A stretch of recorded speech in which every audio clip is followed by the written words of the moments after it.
as the assembly and as the speaker, Mungu asiwadanganye wananchi. The assembly is divided, assembly is one, the speaker is one, the governor is one, assembly ni moja. Excellency, today is a nice moment that we have this function here.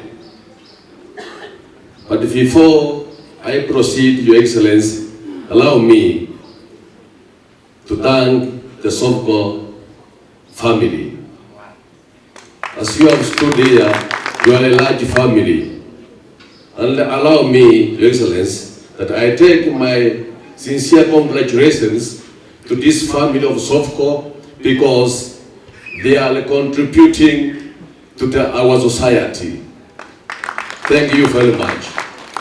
Allow me, Your Excellency, also to thank the vocational training centers, those people who have accepted to teach and train our children. Thank you very much. Walimu mubarikiwe.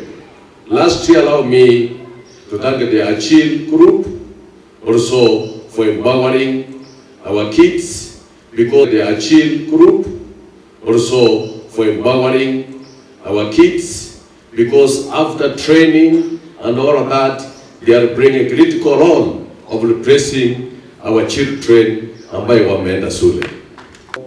Resources in Kisii, because you have seen Kisii is a populated area and we need these resources.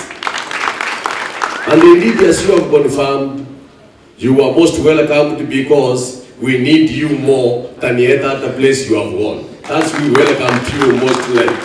Yeah, tuliwakaribisha sana because we need you more. So umekaribishwa sana hapa Kisii. Hii vimbo gavana amepatiwa, asike hii vimbo aongoze Kisii County, tusonge mbele kama county. That is our prayer. Sisi sote kama assembly, we are behind our governor. Hivi karibuni wale watu wa kanisa mko hapa, mliona yuko bili alikuja karibu kuleta matata kidogo.